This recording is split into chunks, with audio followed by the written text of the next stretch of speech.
Hey, welcome, welcome. Thanks for joining us for our recap and debrief, not only of the Georgia runoff, but it's December. So we're going to take a quick trip down memory lane, taking a look at 2022. We are expecting a big crowd tonight. So your video has been disabled to ensure that everybody has a reasonable connection. You are also currently muted. Hopefully we'll have time to do a Q&A, and you will be able to, of course, put your questions in the chat. So thank you very, very much for joining us. And this will and is, of course, being recorded. So thank you, thank you, thank you. I will get started in earnest in about another 4 minutes. We are expecting more than 200 people. So we're going to get everybody in the room. So welcome, welcome. I know there's a lot of ways you could be celebrating tonight. Thanks very much for deciding to join us and spend time talking with us. We are so happy to have you with us. I am seeing a lot of people where I haven't seen your name in a while. Very, very glad to see you again. I'm seeing a lot of our local democracy center leaders coming in. Welcome, welcome, welcome. I am seeing friends and family and all manner of folks. So please feel free to introduce yourself in the chat. Let us know your name and your city where you're calling from.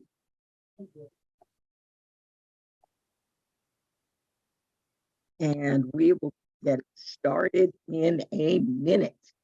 Welcome, welcome, welcome. Oh, yeah. See, New York is in the house, Washington, Baltimore.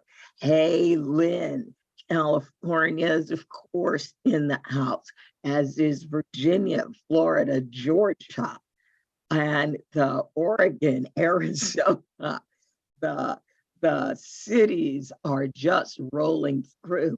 And of course, Maryland, Massachusetts, Santa Fe is in the house. This is absolutely great. Wonderful, wonderful, wonderful. I love all you early birds showing up. This is so great, so wonderful, and so phenomenally cool. Yes, I am loving your sentiment. I am proud of us because what we accomplished in 2022 was an us and a we. We did this together.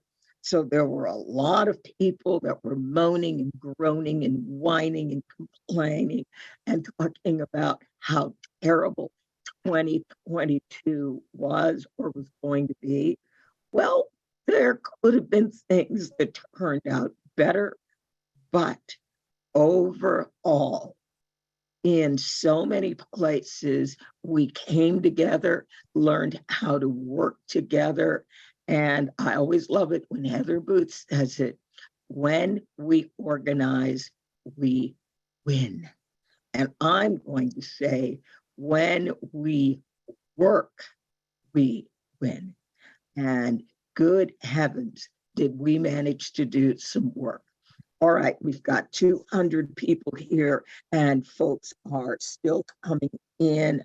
I'm going to give people about another minute and then we are going to get started. What a glorious evening. I haven't been able to take a smile off my face since 8:58 on Tuesday night.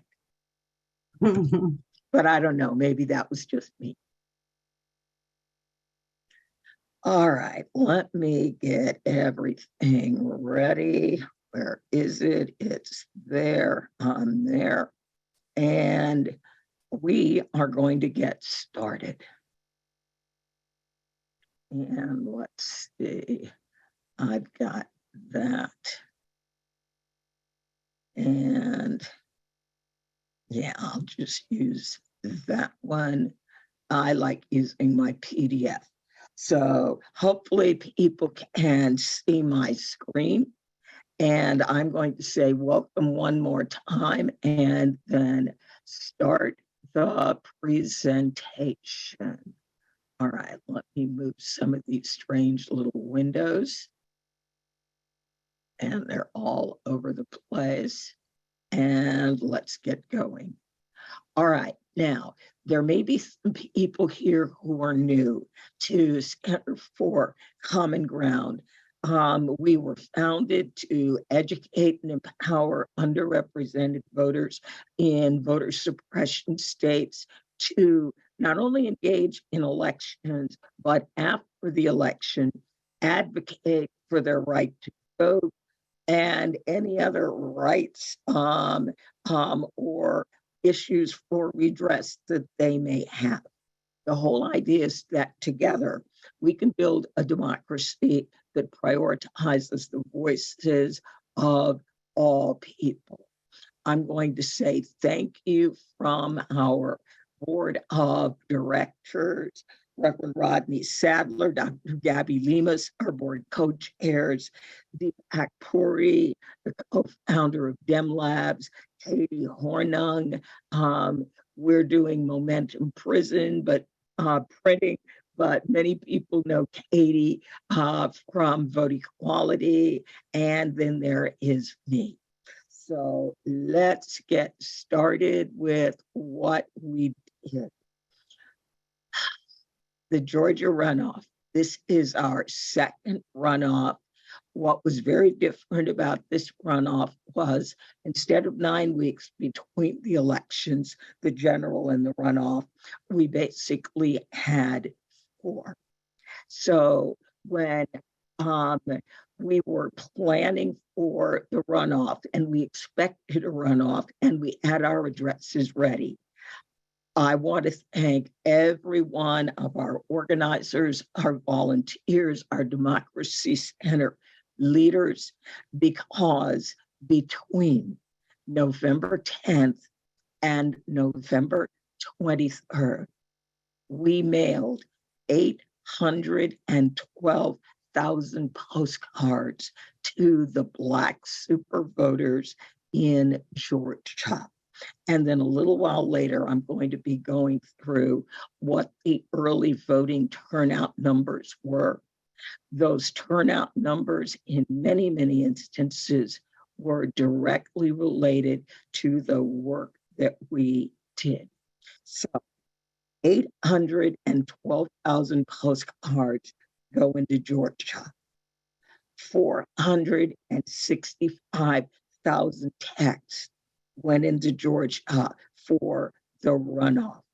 We did a smattering of the Atlanta counties, and then we went out into the Georgia Black Belt, and we moved away from Atlanta, looking at there may be counties where we're not going to win those counties, but what we're going to do is we're going to pink the county. So you see people going, where are these places? They're in Middle Georgia. Phone calls, and these numbers are just for the runoff. 65,111. And you can see we called Atlanta, and we also called the neighboring and surrounding counties. Gabe, do you want to unmute and say anything about phone banking? Just that we made more calls into Georgia for the runoff than we did during the general election. So That's really impressive. 65,000 is a lot. Yes, especially in a 4-week period. So again, we told people we need folks on the phone, and people stood up and they joined our phone banks. I know toward the end, I was updating the phone banks every day. Gabe was updating the phone banks every day. We made sure to keep our voters informed. Now, we did something new this year that we haven't done in previous years. I know you're going to look at the numbers and go, eh, but remember, we had never done canvassing before. And we basically had roughly 4 weeks to do canvassing. So for a 4-week period, this was not half bad. We knocked on 6,519 doors in Fulton, Muskegon, Cobb, Jefferson, Bibb, Richmond, and Paulding counties. And the voters answered. Now, we have always, because we understand what voter suppression looks like in the South, we have always pushed voters to early vote rather than vote by mail, because vote by mail can be treacherous. There are so many things that are totally out of your control, but going to early vote is very much in your control, which is one of the reasons many of the counties in Georgia kind of tried to not tell us where the early voting was. But in spite of SB 202 and all the other rules they threw up to make it harder to vote, these are the numbers. And what you're looking up here is from Target Smart. And so we've organized this by race. So G2018 is the general election in 2018. Georgia has had no excuse absentee or early voting for years. So they had it in 2018. Now I want you to look at these numbers. In 2018, this is before SB 202, before they had come up with all these new and clever ways to disenfranchise people, nearly 32% of African American voters in Georgia took advantage of early voting. Now, we are also now looking at the runoff in 2021. This is the runoff for the 2020 election. So while 1 million African American voters showed up, it was roughly 32% of all the voters who showed up to vote early. In the general election, which, wow, was November 8th, doesn't that seem like a lifetime ago? The African American early vote population was 30.2%.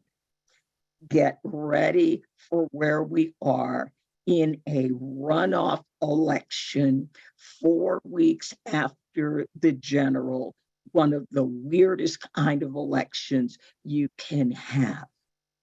34.4% of African American voters in Georgia cast their ballot early. And that was all of you who wrote a postcard, made a phone call, knocked on a door, or sent a text message. The African American percentage of the voters who showed up for the runoff was the highest it has been in recent elections. Now, they're not counting the presidential. presidentials are super, super electoral events.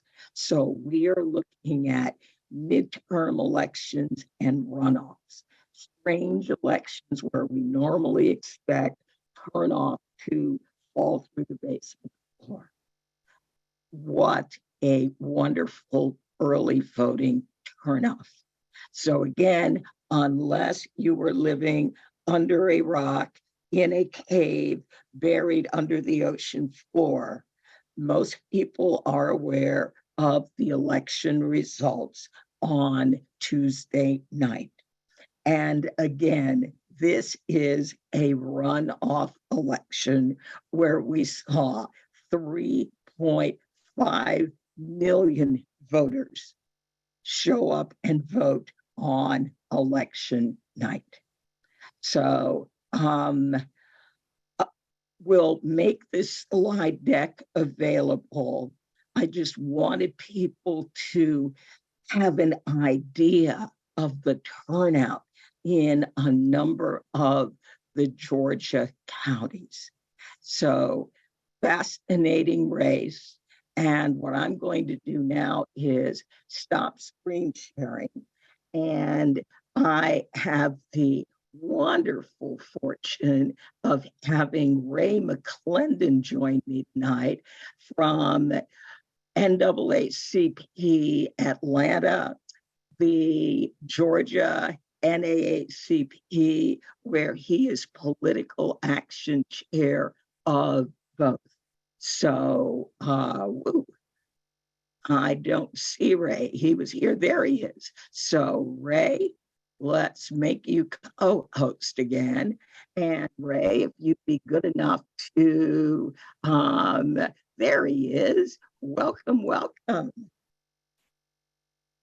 Good evening, and I have a smile almost as big and wide as Andrea's is. What an exciting time we had on Tuesday night, and it was all because of the great work that our coalition was able to accomplish. And that coalition started with at the helm of that is the data and the infrastructure, the digital infrastructure that comes from the Center for Common Ground. So we're just delighted to be in partnership with the Center for Common Ground for all of the technology and the infrastructure that has been put together.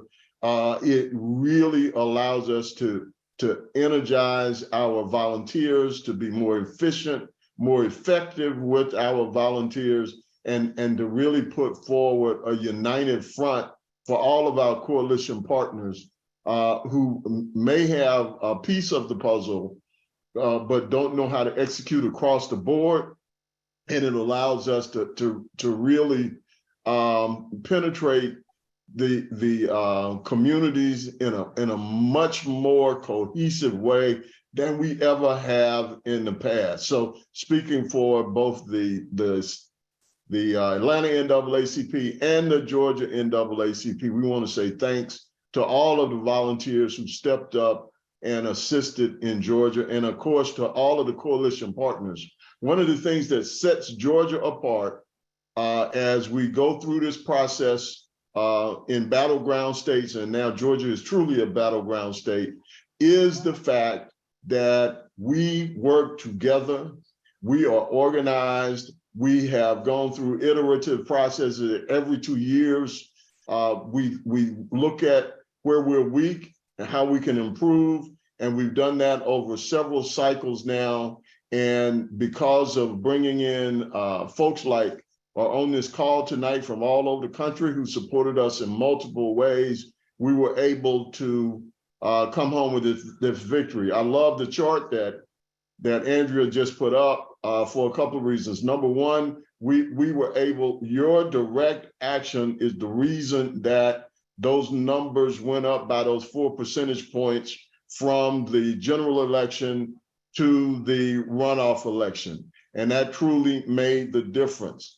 So that's number one. And you should all be proud for that because you had a direct influence on that. We know that parties spend a lot of money on TV advertising, and that's just not effective when you are trying to reach Black voters. We believe in our communities, we need to have direct conversations with voters. So the combinations of texting, phone banking, and then the canvassing have made a great difference. And then, of course, although those numbers look small for the canvassing that was done, we also used the tools that were put together by Gabe, and we were able to reach a number of folks that enhanced our direct canvassing operations by using the mobile app that was put together, which made it much easier for us to track where we had covered different turfs, where we needed to go to touch those low propensity and moderate propensity voters, again, which made us much more efficient. So thanks to all of you for all that you've done. Oh, and one other thing in terms of the numbers, there were 77,000 more people approximately who voted in the runoff that did not vote in the general election. So that, again, is a tribute to the type of work that you all did, and that the Center for Common Ground allows us to do. And we're just getting started. We love the concept with democracy centers. We think that being year-round within our communities is the wave of the future. We know that we're going to have battles on our hands going forward because the other side is looking to take over school boards, local election boards. So as we look to celebrate now, we know we got to go right back to work soon, and that's going to be battles on the ground from county to county, city to city. And this infrastructure that you all are putting together is going to be vital to being in those year-round battles that will start in 2023. Thank you so very much, Ray. Thank you for joining us. And again, as you see, I cannot get this smile off my face. It just isn't possible. Now, Richard Rose is here. I want to bring up Richard, another person who is president of the Atlanta NAACP. And Richard, I'm going to ask you to unmute and go ahead and please take the floor. There he is, Mr. Rose. So listen, I want to echo Ray. I'm so grateful for all the help, because this is not about Georgia. This has not been about Georgia. This has been about America and the world, because this victory gives the Democrats the majority on every committee in the Senate. And so they won't be bogged down like they have been in certain cases, by not having a majority. And so Kamala Harris can do something else instead of stepping in and trying to break ties. So, but it was a short runoff period. Without the help that we received from many of you, phone banking and others, it would not have been possible. Ray and I kind of sit down, we said, well, we think we ought to be good about 100,000 votes, because we knew what work we had put in, and it turned out to be a little less, 95 and some change. Richard, they've allowing ballots to come in Cobb until the 9th. Right, that's right. So we may get there, but I'm happy where we are, and I know you all are happy. And if you've done any work, you have to be thrilled about the result that we got. Because this is a 6-year seat in Georgia. We got the other senator is 4-year seat, so we got some continuity. We got a little bit of a stability when we absolutely need it across this country to get some stability. And so I can't thank you enough. I'm smiling with Andrea. Wednesday was just celebration day. I don't want to talk about anything but the but the victory. So, but it shows us what can happen when we are collaborative, when we are committed, when we have a plan, and when we implement that plan. That is the most exciting thing for me. That's the numbers guy in me, taking over. So, and I don't apologize, but this is this is what we have to do, and we have to take these concepts and what we've learned and continue to change America together. And I appreciate all you've done. Thank you, Andrew. Hey, Richard, thank you so very much. I'm having conversations with North Carolina, and we already had the conversation in 2022 with Virginia. Virginia is next, and Virginia is staring at that Georgia playbook and what they do about that. Okay, we got to do that too. So we are ready. And when they wrote the Georgia Way back in 2020, the whole idea was, let's come up with a playbook that any groups that are willing to do the work, then you can probably, after election night, be celebrating a victory. Absolutely. All right. Thank you, Richard. All right. Now, Monica Brown. There she is.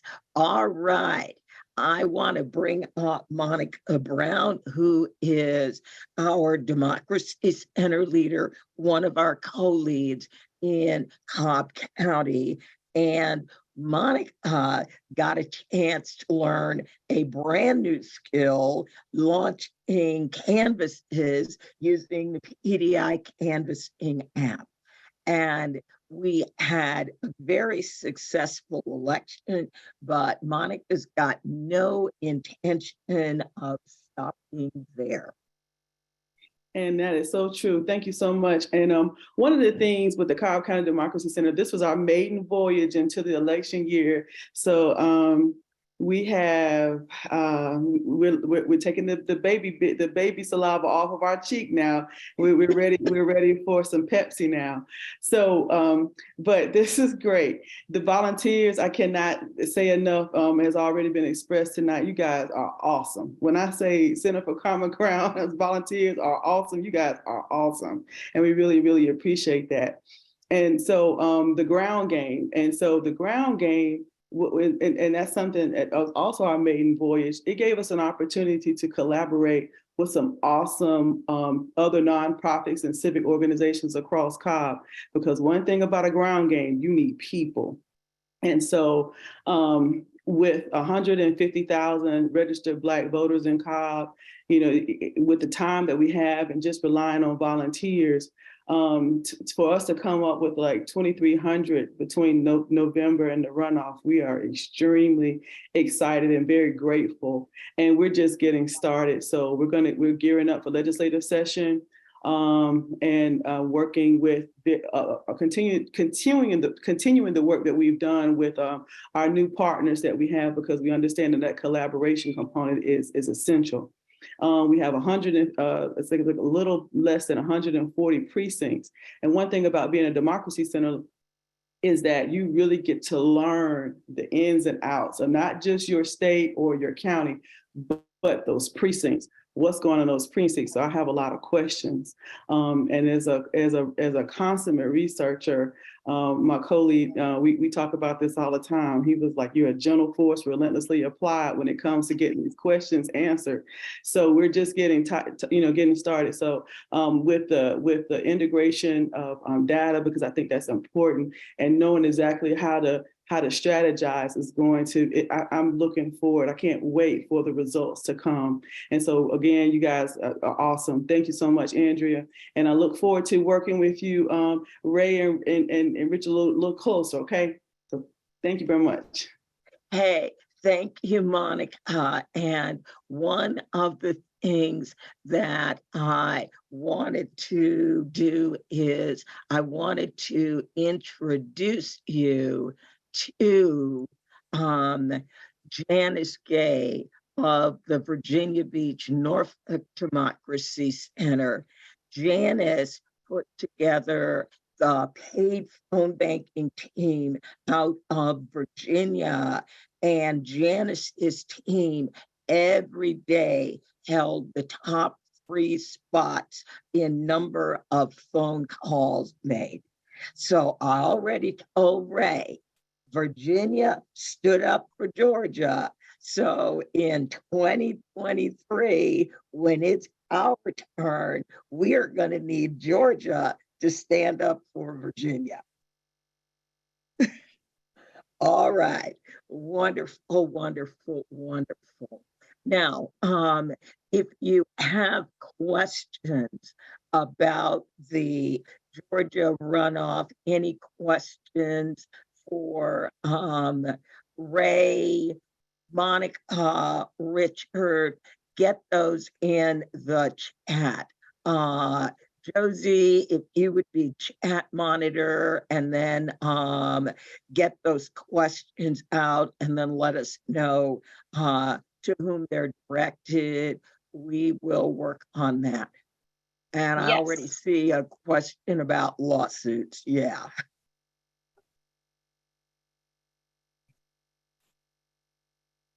All right, Josie, do we have any? Yeah, there we go. I think, if Ray or Richard, if you all have, or Monica, 'cause I know Monica knows some things about lawsuits as well.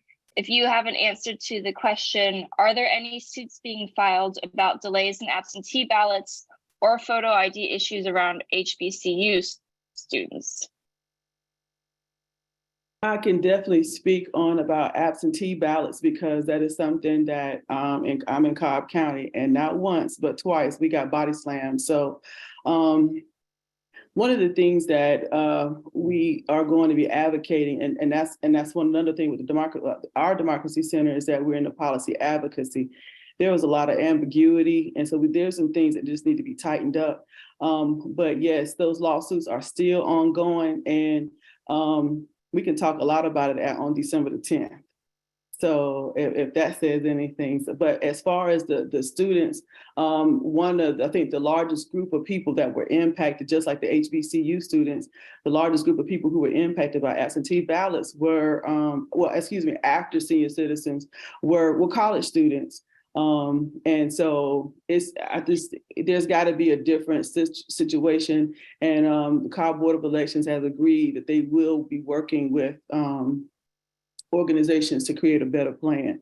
So as long as they're willing to work, we're willing to work with them as well. But I just think it's unfortunate because there's so many variables that's left on the table, because you really don't know if you're not counting them on the back end. I don't know that you counted them on the front end. So it's like, it's only 1,000. I don't trust that number. That's me. You have to prove it to me to make sure that it's accurate. I'm a data person, so those numbers have to be accurate. So the fact that we still are able to count ballots to the 9th is evidence that there's something being done. Yeah. Josie, go ahead with the rest of the questions. Okay. I think this one also applies to everybody, which is Republicans, state legislators kind of will say there is no voter suppression because turnout is up. How do we address that? I'm sure y'all all have an answer to that. Yeah, we work harder. I mean, so in Georgia, this is two things we did. On the absentee ballot question, we absolutely encourage people not to do absentee balloting, but to come to the polls, because in 21, more than half of either absentee ballot applications or absentee ballots themselves were rejected. And so we didn't want to run into that. We knew that was a problem. And that's why we sued to make sure we had a weekend vote in populous counties like Fulton and Cobb and DeKalb, where transportation is an issue. Saturday weekend voting is very, very, very important, because people need to go to work. And so if you on public transportation, we don't have systems like New York and Boston and DC, where it's instantaneous. We rely a lot on buses. In our largest Black areas, they are the highest ridership on buses. So it's hard to get between 7 and 7. It's hard to get either from work quick enough before 7 and then go at 7 and then get to work. And you know, the law says you know they got to give you 2 hours unpaid, but that can be a burden as well. So it's what we try to do was overcome that. And we I don't know about Ray and Monica, but I've seen some things that we need to do next time. Ray and I, we're gonna sit back. We're gonna take the rest of this month off, but January we coming back trying to figure out how we can improve on what we accomplished, because even though we won that runoff, the turnout in some places was not there where we needed to be. We needed to be plus 50% everywhere. We got some counties that was like 40%, 41%. We have to do better. And those are counties that are furthest, they're in metro areas, but the outside counties of the Atlanta metropolitan area. You got to drill down to see the real truth. You know, just the summaries don't tell you the story. You got anything to add to that, Ray or Andrew? Did that kind of cover it? That was good, Richard. Somebody put it in the chat. So let me just say that Reverend Warnock gave a great answer to that in his victory speech on Tuesday night. And that is that the reason that we prevailed was that we are overcomers. We overcame the issues related to voter suppression. We overcame the fact that we couldn't do line warming by having parties to the polls events 150 feet away from the line. So people knew that they could come to our events across the street. We were set up in strategic locations across the streets and had water and food and DJs and entertainment. So people knew to come out, and it was a festive activity, and they could endure the lines. Once they got out of line, they could get some food on the way home. They could get a cold beverage on the way home. So it was our resolve to overcome that made the difference in that turnout. Not that it was easy, because the lines for early voting every day were between 30 minutes and 2 hours plus. People endured that because they had been informed and educated by what we had told them in all of the information, all of the phone banks. For all of you that did the phone banks, did the chat, all of that information was important to let people know what was available to them and to be prepared. The other thing with information is that we put out a lot of literature that said, this is why this is important for you to vote. So people stayed in those lines, even though it was 2 hours, because they knew it was important. See, a lot of people wanted to make this about the buffoonery of the other side. We went with an approach of having messaging that said, this is important for you, not because there's another flawed candidate, but because the person that you should, the progressive that is in this race, can make a difference in your life on specific issues, from healthcare to voting rights, to affordable housing. All of those things were on the ballot. Indeed, our democracy was on the ballot, and we made sure that those things came across. So that's how we overcame the voter suppression law. It wasn't because, oh, everybody thought it was great and we could get along with it. It was because we gave them the passion to want to stay in those lines by the information we provided them. Go ahead, Monica, and then I want to add something. One thing about overcoming, and this is just a fun fact, between the November 2020 elections and the May 22 primaries, we saw a decrease in Black voters by 273,000 votes. But y'all, look what happened. Look what happened. between May of 22 and December of 22, not 279,000 people were added back to the Georgia voting and considered active. So big ups to those who were registering, because they were really getting their registration on. So yeah, well, so it's like you knocked us down, but guess what? We bounced back and we came back harder. And one of the big problems with the runoff election was we at Center for Common Ground, we were anticipating there was going to be a runoff election. The Georgia State Board of Elections, they said voter registration to vote in the runoff ends on November 8th. And they said the runoff election is on December 6th. And then when there was a runoff, they acted surprised and like, oh, gee, gosh, golly, people are going to need polling locations. We don't know where people are going to vote. Early voting, oh, we don't know where that's going to be. And if you are a state and your laws say if the candidates don't make 50% plus one, you are a runoff, where was that contingency plan? If we have a runoff, these are our polling locations. Dr. Monica and Doc Ben went to the Cobb County Board of Elections and said, where are the early voting locations? Because all of a sudden people forgot how to operate websites. They just forgot everything. So I love what you said, Ray. It was voter suppression disguised as gross incompetence. But enough is enough. So wonderful, wonderful. So thank you all very, very much. And we are going to move forward now. We'll do a real quick recap of what we did in 2022, or yes, what all of us did together. And then we're going to look at where we've got to go in 2023. So let me go and share my screen again, because in here's the review. Now, this is all of 2022, and it includes the Georgia runoff.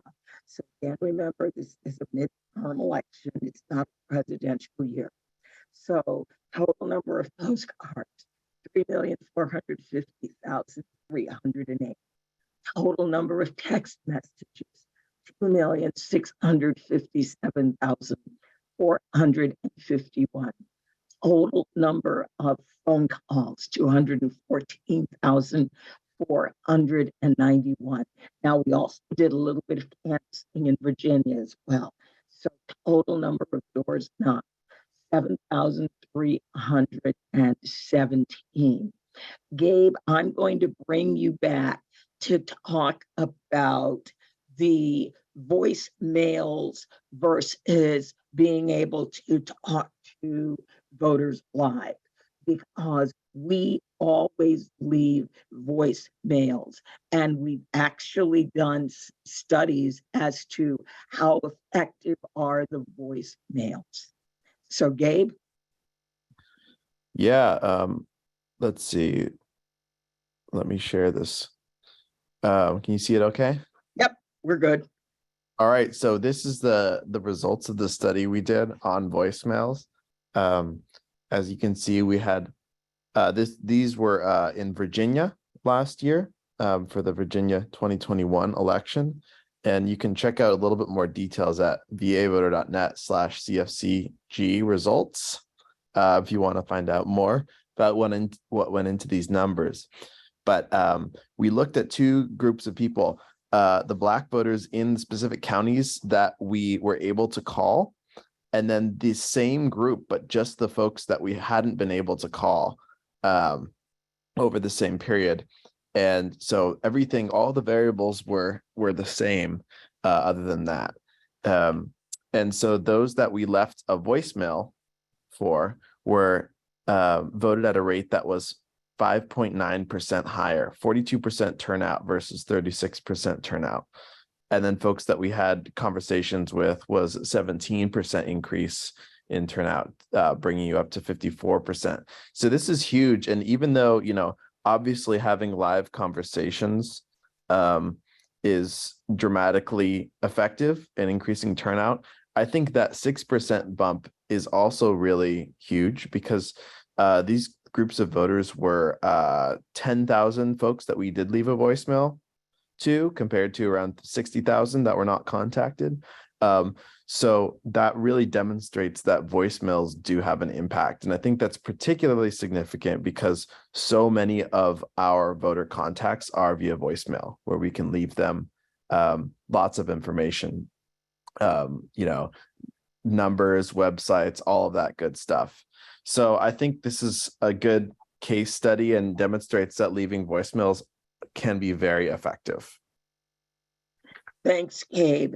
And one of the things that really is so very important about what we do is we make sure that we help voters overcome voter suppression by technology.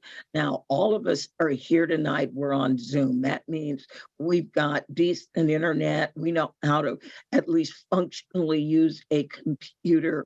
We are the privileged. There are people in rural areas where there is no internet. There are older people who do not use computers. There are low-income people who can neither afford computers nor can they afford the internet.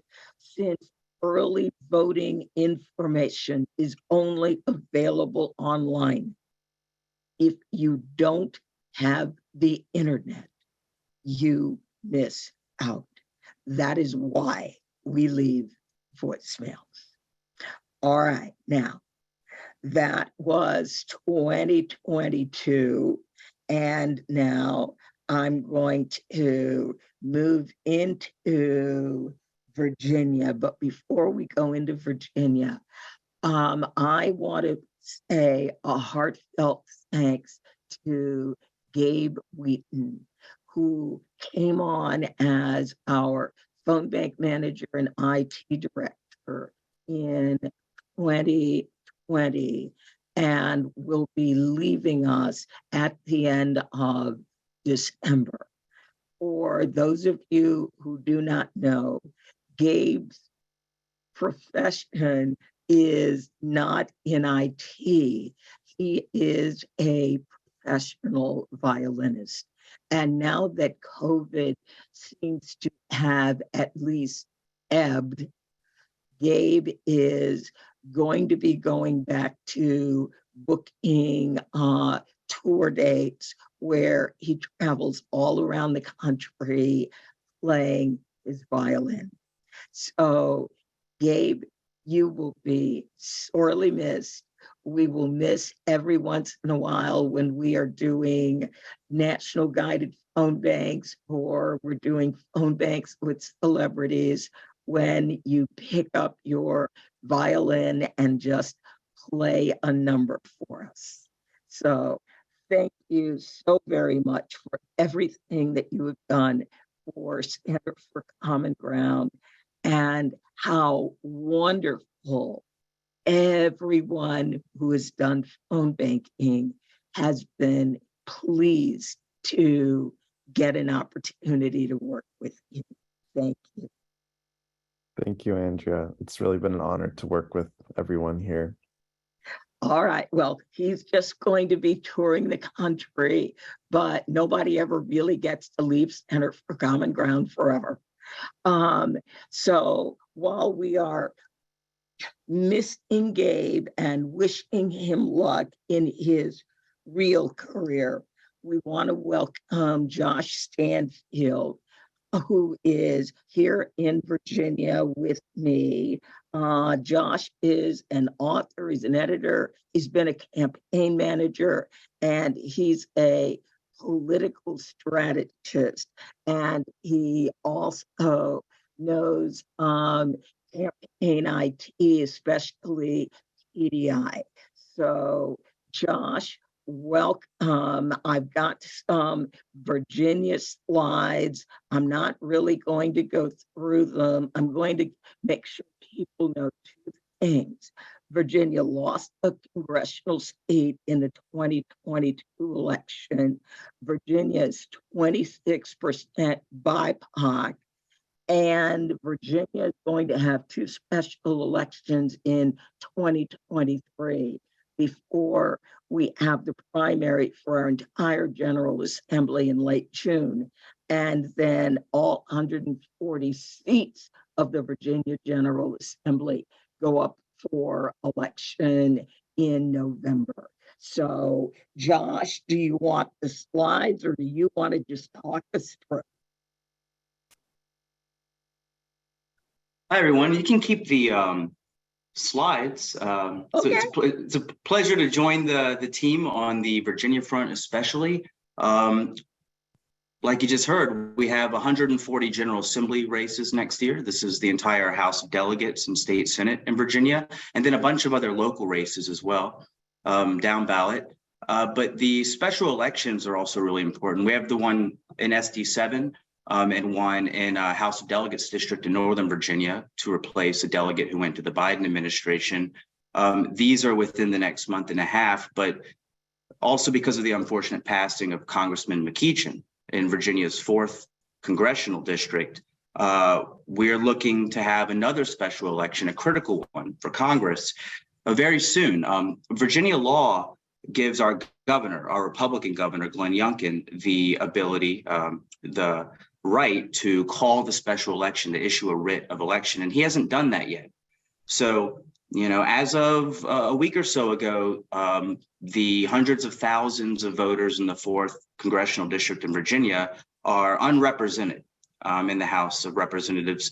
And there's speculation about whether the governor will call this, when he'll call this election, if he'll leave the seat unfilled since it's a safe Democratic seat or not. I suspect if he's going to call the election this year, issue a writ, he'll do it next week. The reasoning being Virginia has a very undemocratic law that says that in these cases of special elections, when the governor or whoever is the authority at the time issues this writ of special election, the political parties have only 5 days to choose nominees. So the Democratic Party of Virginia in that 4th congressional district, they're going to have just a few days to choose who's going to be their candidate. They're going to have to hold an election, a firehouse caucus, firehouse primary. And if you look at the slide, you'll see all of these various, political personalities who live within the 4th congressional district, many of whom are holding various elected offices right now. And we're going to have to see who's going to file, who wants to be the next member of Congress. So, I suspect if our governor is going to issue the writ this calendar year, he'll issue it next week.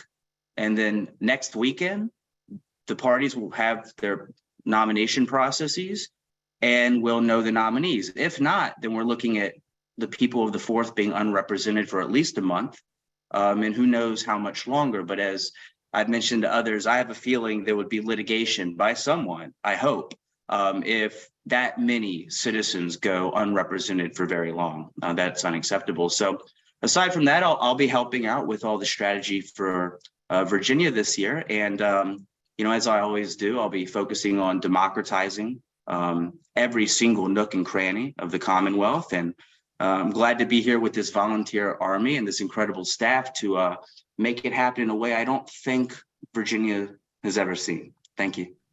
Thanks, Josh. I don't think Virginia is ready for you and me together. All right. Yeah, I'm smiling at that. Yes. Yes. Josh has been part of a number of lawsuits, as have I, regarding voting in the Commonwealth of Virginia. So yes. All right. Are there, hi, Stephen. Stephen, you want to put your question in the chat. Here, I'm going to make you a co-host. Stephen, go ahead and unmute. I simply wanted to say that, Andrea, you are absolutely right. Virginia is not ready for what can happen in the combination of Josh Stanfield and Andrea Miller. Watch out, everyone. That's all I have to say. Thank you, Stephen. Thank you. So, yeah, we will have one election on January 10th. There is, as he mentioned, an election to replace Delegate Markeem. And I don't know if everyone knows, when we look at some of those images, according to congressional rules, you don't need to live in the district when you run for it. Abigail Spanberger, who won the 7th district race, does not live in the 7th district, nor did the woman, Yesley Vega, who ran against her. She didn't live in the 7th district either. She lived in the 10th. So that's a somewhat obscure rule that many people don't know. So we know who we hope to see. We want Virginia to make history and elect a Black woman to that seat. Virginia has never had an African-American female federal officer. And we have some very, very strong opinions about who that Black woman should be. We believe it should be the state senator in that district who has followed Don McKeach and literally in his political footsteps. She took his House seat when he went to the Virginia State Senate. She took his Senate seat when he went to Congress. And that has kind of been their history. So stay tuned, everybody. It's going to be an interesting ride. We've got a couple minutes. Josie, check the chat. Do we have anybody with any questions? Yes, let's go, Virginia. Oh boy, there's a lot of questions, a lot of good questions. I'll try to keep them focused to Virginia. Okay. Sandy had a good one asking about if we have a target number for opening more democracy centers within Virginia or other states. If you want to maybe talk more about just what our plan is for Virginia and our democracy centers where we have the most, I think that would be a good first question. Oh, all right. The ability to open democracy centers, because democracy centers normally have paid staff members, is really budget dependent. So we had, because of a special election, there was a big budget dump. Text messaging is not free. We use browser dialing for our phone banks, and the daily cost, because so many calls were being made, of that browser dialer service was frankly really up there. It was spending. So we are looking at, there will be a new democracy center in Georgia. We now have the Nova Regional Democracy Centers. I'll be meeting with them on Sunday. The Nova Regional Democracy Centers are bringing on some of their own funding. And we had a meeting today. We have a new democracy center going on in New York. It will be in Manhattan, in the shadow of the Lincoln Center, where Manhattan has their low-cost housing, and 5,000 people are residents of those properties. And when we look at it, only 22% of those residents actually vote. So, yes, we are expanding the democracy centers, especially if There are partners who are coming in and bringing their own money so that it is not all on our budget, because we carry the entire technology budget. Next question. All right. I was just going to say, I'm going to put also a link into the chat for you to donate so you can support our work. There are quite a few questions about how folks can get involved next year with our Virginia election work, even if they don't live in the state.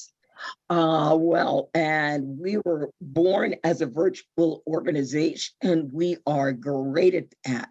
We will be sending postcards to voters in Virginia. We will be texting voters in Virginia, and we will be making phone calls. All of these activities can be done by people who do not live in Virginia.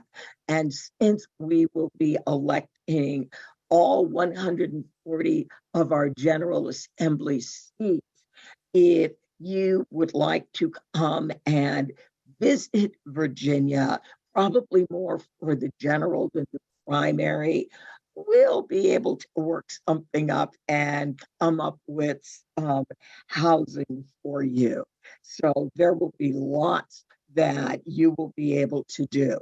And we always are looking for people who can help. And we provide training on virtually everything that we do. Now, we probably may not need very many people texting, because we have got a very strong contingent of texters, but we always need people on the phone and people to send postcards. Thank you. I think actually it's 9 p.m. I think that's actually a great way to close off, Andrea. So if all right, and it also, my computer is about to run out of battery power.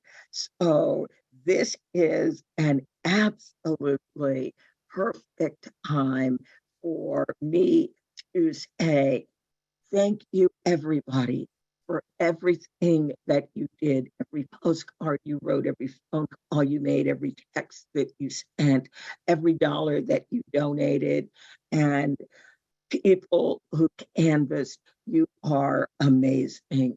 For all of our organizers, all of our volunteers, and again, a huge shout out to one of our newer Democracy Center leaders, Janice Gay, who she herself is a phone banker and recruited a team.